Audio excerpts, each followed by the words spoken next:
नमस्ते। हाय। मेरा नाम है भावना, जैसा कि आप लोग जानते हैं, और आज हम बात करेंगे एक बहुत ही ज़्यादा इम्पॉर्टेंट टॉपिक इग्नू के एग्ज़ाम्स के बारे में। तो मैं शुरू करती हूँ क्योंकि बहुत सारे कन्फ्यूजन्स आते हैं कि कब एग्ज़ाम दे सकते हैं, एनुअली होता है, सेमेस्टर वाइज़ होता है, अगर नहीं दे पाए तो क्या हुआ, कब फॉर्म भरना है, क्या करना है। तो इन सारी क्वेरीज़ को आज हम रिज़ॉल्व करेंगे। तो सबसे पहला सवाल कि एग्ज़ाम कब होता है? तो देखिए, जो एमएपीसी कोर्स है या फिर बहुत सारे इग्नू के कोर्स, वो जनवरी साइकिल में भी आते हैं और वो जुलाई साइकिल में भी ऑफ़र होते हैं। तो अगर आपने जुलाई में, जैसे मैं अपना एग्जांपल लेके आपको ये पूरा सिनेरियो समझाती हूँ। मैंने जुलाई में एडमिशन लिया था साइकिल में। जैसे अगर आप इस साल 2023 जुलाई में एडमिशन लेते हैं, तो आपका 2024 जून में एग्ज़ाम होगा। अब बहुत लोग पूछते हैं कि अ, हमने अभी जुलाई में लिया, क्या हम दिसंबर में एग्ज़ाम दे सकते हैं क्या? सबसे पहली बात तो अगर आप बहुत एक्स्ट्राऑर्डिनरी हैं, बिना किसी स्टडी मटेरियल के इतना जल्दी पढ़ लिया, आपने सारे असाइनमेंट फिनिश कर लिए। असाइनमेंट एक की फैक्टर होता है इसमें। देखिए, जब आप अपना एग्ज़ामिनेशन फॉर्म भरते हैं, जैसे जो जून के टाइम के लिए एग्ज़ामिनेशन फॉर्म है, वो अगले साल आपको मार्च अप्रैल में रिलीज़ होता है, और जो दिसंबर है, उसका वही अगेन अक्टूबर नवंबर में रिलीज़ होता है। तो एग्ज़ामिनेशन फॉर्म में आपको एक कॉलम होता है, एक जगह होती है कि क्या आपने असाइनमेंट सबमिट कर दिए हैं, उस पे आपको येस टिक करना होता है।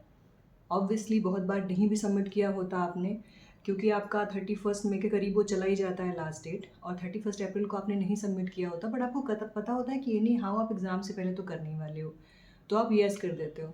बट फ़र्ज़ करें कि आप जुलाई में एडमिशन लिए, आने वाले दिसंबर में आप सोच रहे हैं मैं 6 महीने में एग्ज़ाम दे दूँ अपना। आप एग्ज़ामिनेशन फॉर्म भर रहे हैं, आपने उसमें टिक कर दिया, हाँ, हमने असाइनमेंट सबमिट कर दिया, आपके रिज़ल्ट आ जाएँगे और तब तक आप असाइनमेंट सबमिट नहीं कर पाएँगे। तो ये प्रॉब्लम हो सकती है। इसलिए मुझे लगता है कि वो आपको शायद दिसंबर में एग्ज़ाम ऑफ़र नहीं करते आपके जुलाई कोर्स के लिए। बाद में आप बिल्कुल दे सकते हैं। जैसे अब मैं आपको पूरा सिनेरियो समझाती हूँ।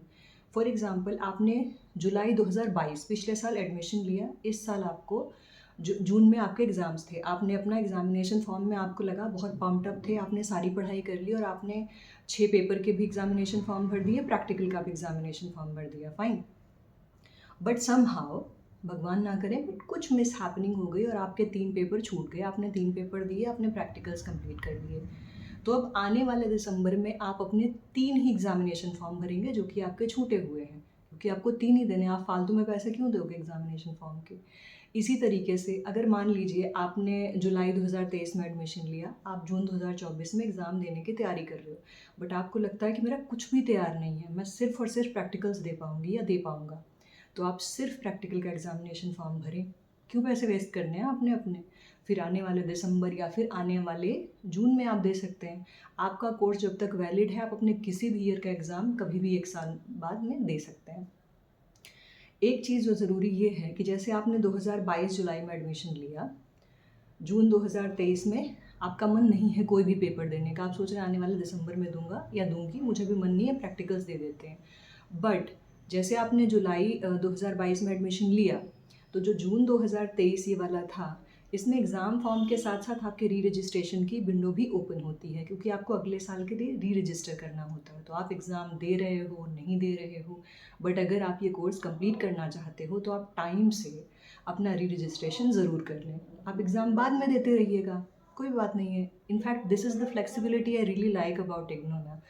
आपको जब मन करे, कोई बर्डन नहीं है। आपको 1 पेपर अटेम्प्ट करना है, आप 1 पेपर का एग्ज़ामिनेशन फॉर्म भरें। आपको 2 पेपर अटेम्प्ट करने हैं, आप 2 का भरें। आपका छूट जाता है, आप बाद में दे सकते हैं।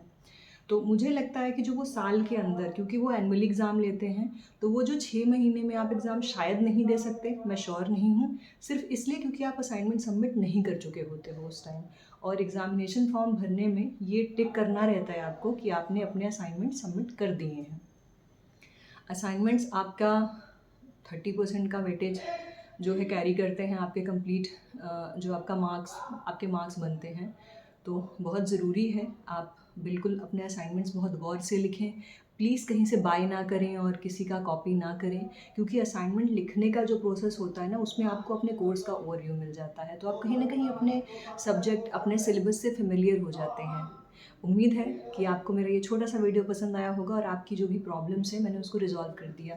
अभी कोई अगर फ़ीस पूछना चाहता है, तो मेरे से पहले शायद 125 थी एक पेपर की फ़ीस, एग्ज़ामिनेशन फ़ॉर्म की फ़ीस की मैं बात कर रही हूँ, और हमारे टाइम में फिर 150 हो गया था। अगर इंक्रीज़ हुआ होगा तो ज़्यादा होगा, अदरवाइज़ आपको वो पर पेपर 150 रुपीज़ देने होते हैं। तो आप ऐसे एग्ज़ाम दे सकते हैं, और आप अपना एग्ज़ाम इंग्लिश ही नहीं, हिंदी मीडियम में भी लिख सकते हैं। बिल्कुल हाँ, आप अपना एग्ज़ाम हिंदी मीडियम में भी लिख सकते हैं, अगर आपको इंग्लिश में आप कंफर्टेबल नहीं हैं और आप अपना एग्ज़ाम हिंदी में लिखना चाहते हैं। और कोई सवाल नहीं, अब एग्ज़ाम से रिलेटेड तो मुझे इतना ही सवाल याद आ रहा है। मैं प्रैक्टिकल्स के लिए, कितने प्रैक्टिकल्स होते हैं, कैसे कंडक्ट होते हैं, क्या करना होता है, उसका वाइवा कैसे होता है, इसके लिए मैं एक सेपरेट वीडियो बना दूँगी। और तब तक के लिए अपना ख़्याल रखें और सब्सक्राइब भी करें, it's free. Thank you, bye.